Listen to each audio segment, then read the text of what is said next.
When Whitney Houston walked backstage that night in 1994, she thought she was looking in a mirror from 20 years ago. But what this young fan told her would change both their lives forever.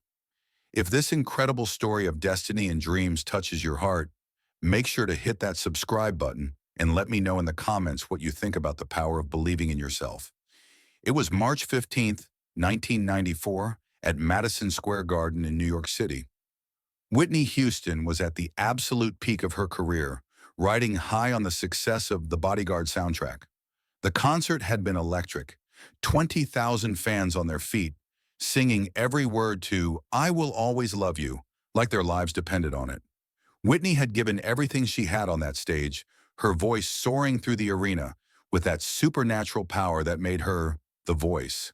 But as she walked toward her dressing room, still glistening with sweat and adrenaline, Whitney stopped dead in her tracks. Standing by the backstage security barrier was a young girl, maybe 16 years old, and Whitney felt like she was staring at a ghost. The resemblance was absolutely uncanny. The girl had the same warm brown eyes, the same radiant smile, the same graceful posture that Whitney had possessed at that age. Even her hair fell in similar soft curls around her shoulders. For a moment, Whitney wondered if she was hallucinating from exhaustion. "Excuse me," Whitney said to her security guard, Tony Martinez. "Who is that young lady?" Tony looked where Whitney was pointing. "That's Jasmine Williams. She won some kind of contest. The record label arranged for her to meet you backstage." Whitney studied the girl more closely. Jasmine was wearing a simple white dress, and she was holding what appeared to be a handwritten letter, her hands trembling slightly with nervous excitement. But there was something else in her expression, a mixture of hope and desperation that Whitney recognized all too well. "Bring her over," Whitney said softly. As Tony escorted Jasmine toward Whitney's dressing room, Whitney noticed how the girl moved with the same fluid grace she remembered from her own teenage years. It was almost supernatural how much they looked alike. People backstage were doing double takes, murmuring to each other about the resemblance. "Miss Houston," Jasmine said, her voice barely above a whisper when she reached Whitney, "I can't believe this is really happening." Whitney smiled warmly, but she was still shaken by how much this girl looked like her younger self. "Well, believe it, sweetheart. What's your name?" "Jasmine Williams. I'm from Newark, just like you."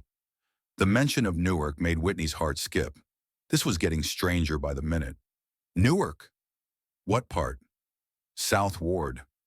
My grandmother lives 2 blocks from where you grew up on Dodd Street." Whitney felt goosebumps rise on her arms. The South Ward was exactly where she'd spent her childhood, singing in the New Hope Baptist Church choir. "Small world," she said, but her voice carried a note of wonder. "What did you want to tell me, Jasmine?" Jasmine looked down at the letter in her hands, then back up at Whitney. "Miss Houston, I know this might sound crazy, but I think God sent me here tonight for a reason." Whitney raised an eyebrow. This young girl's confidence was surprising, but there was something about her earnestness that was compelling. "Go on."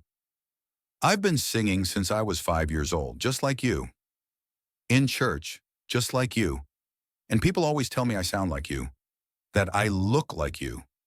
Jasmine's voice grew stronger as she spoke. "But it's more than that. I feel like maybe I'm supposed to carry on something you started." The words hit Whitney like a physical blow. She'd been thinking a lot lately about her legacy, about what would happen to her voice, her music, her message when she was gone. The pressures of fame had been weighing heavily on her, and she'd been struggling with her own demons. To hear this young girl talking about carrying on her legacy felt both thrilling and terrifying. "Jasmine," Whitney said carefully, "that's a beautiful sentiment, but you need to understand something. This life, this career, it's not as glamorous as it looks from the outside." "I know," Jasmine said, surprising Whitney with her directness. "My grandmother told me about the pressures you've faced, about how hard it's been. But Miss Houston, I also know that your voice has saved people. It saved me." Whitney felt tears forming in her eyes. "Saved you? How?"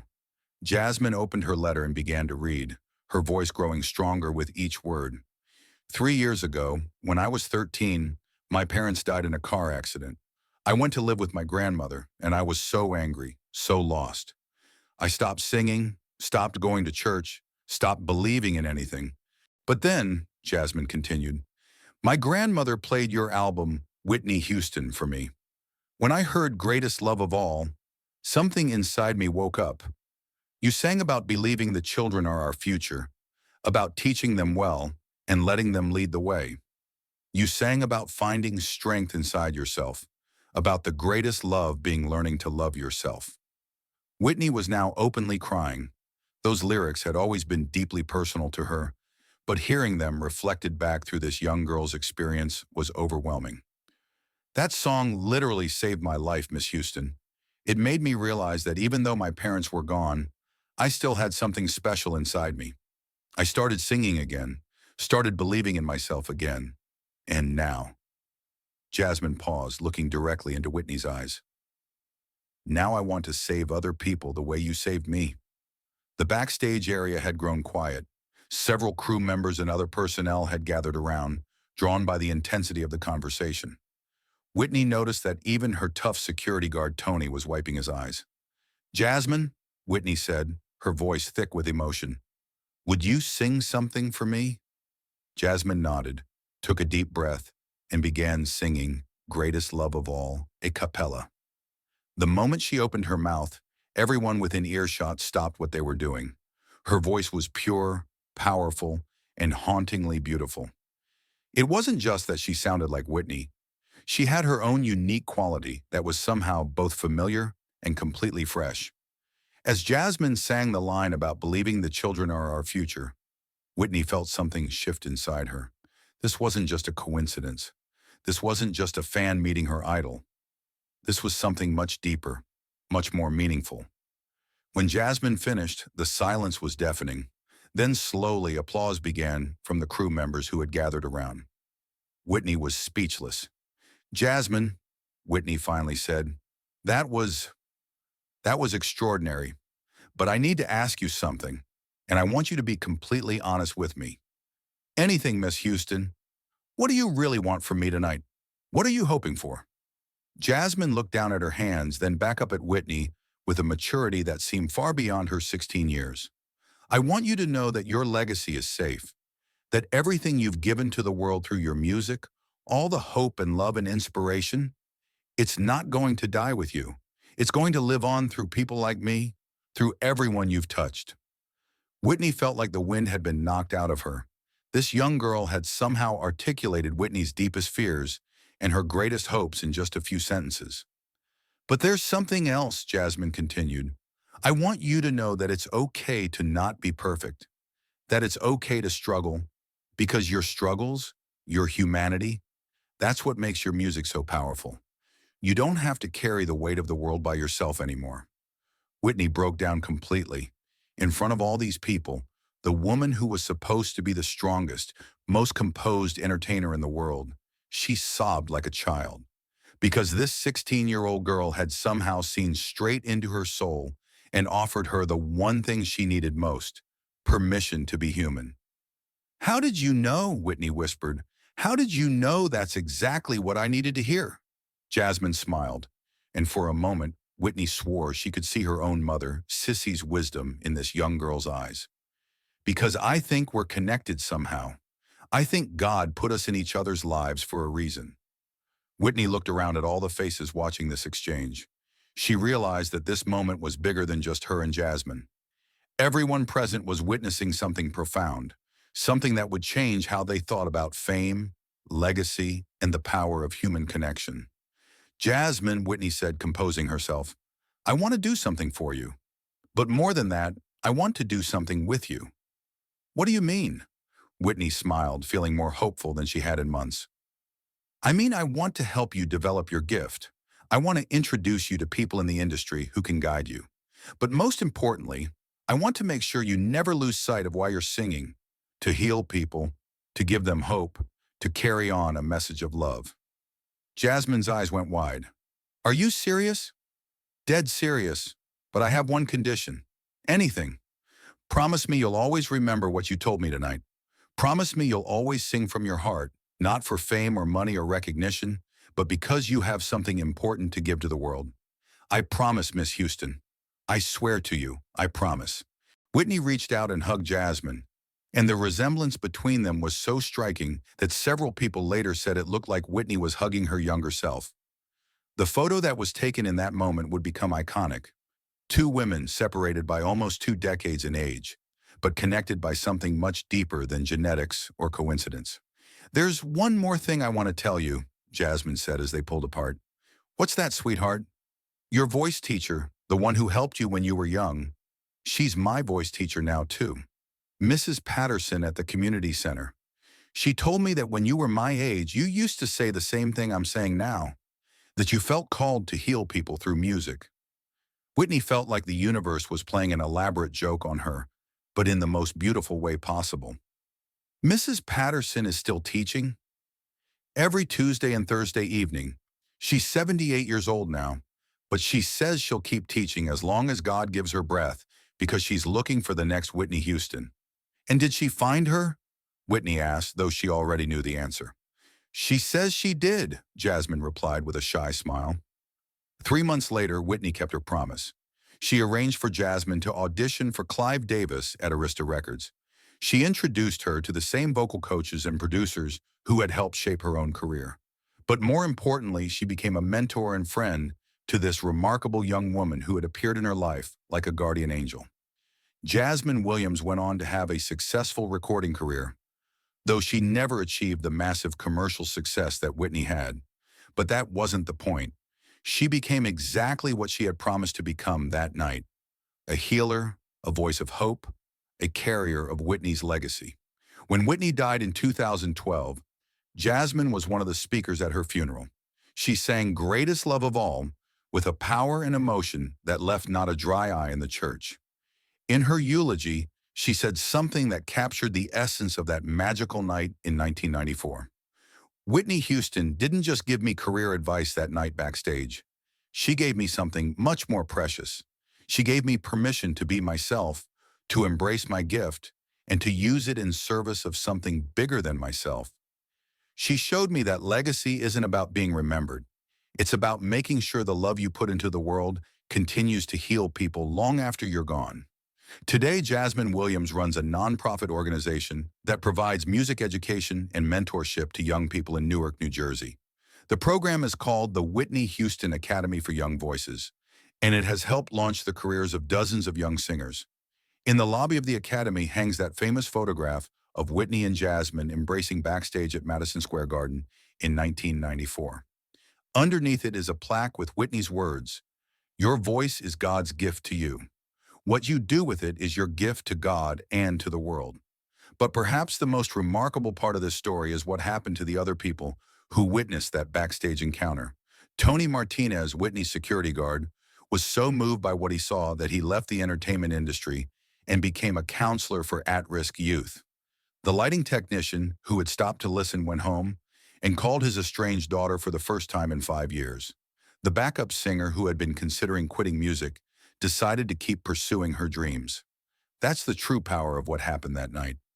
It wasn't just about Whitney meeting a young fan who looked like her. It was about witnessing the moment when someone's legacy transcended fame and became something eternal.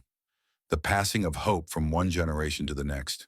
The story of Whitney Houston and Jasmine Williams reminds us that sometimes the most important encounters in our lives happen when we least expect them. Sometimes a 16-year-old girl with a handwritten letter can change a superstar's perspective on life. Sometimes looking into the eyes of someone who reminds you of your younger self can help you remember why you started singing in the first place.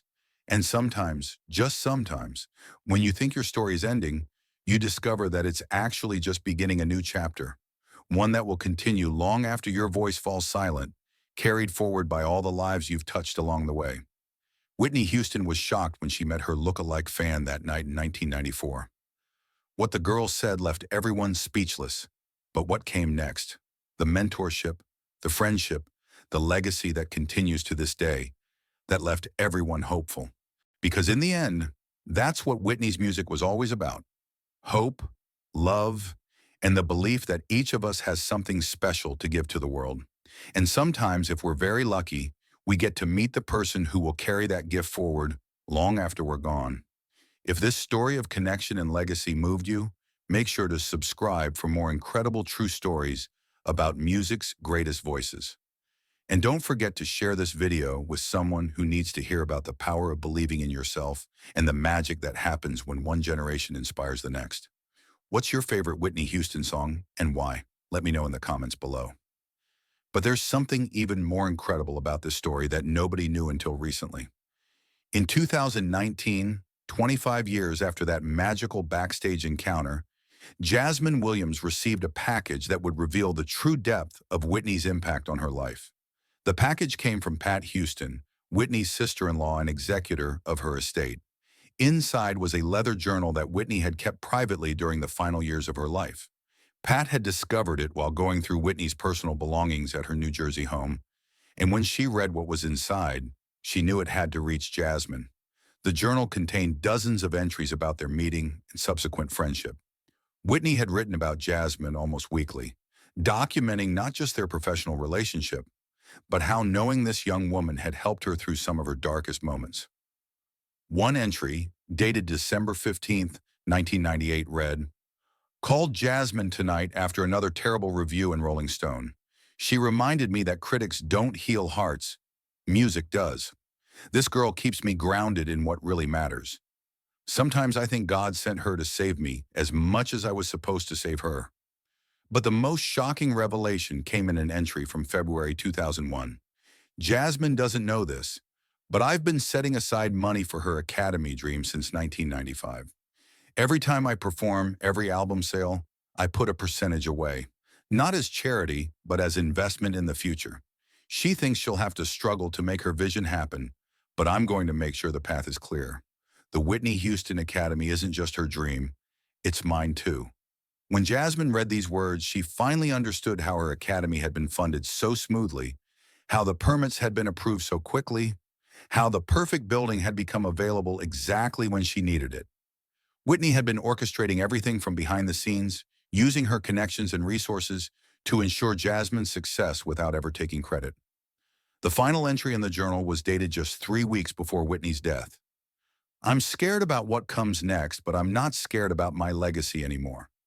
Jasmine is proof that the best parts of who we are don't die with us. They multiply. Every child she teaches, every voice she nurtures, every heart she heals, carries a piece of what we started together." That night in 1994, I thought I was meeting a fan. I was actually meeting my future. Today, Jasmine keeps Whitney's journal in her office at the Academy, displayed next to that famous photograph from Madison Square Garden. Students often ask about it, and Jasmine always tells them the same thing. This journal proves that true mentorship isn't just about giving advice or opening doors. It's about believing in someone so completely that you're willing to invest your entire future in theirs. The Whitney Houston Academy has now graduated over 200 students, many of whom have gone on to successful careers in music, education, and healing arts. And every graduation ceremony ends the same way, with Jasmine reading Whitney's final journal entry aloud, reminding each new graduate that they carry within them the power to heal the world, one voice at a time.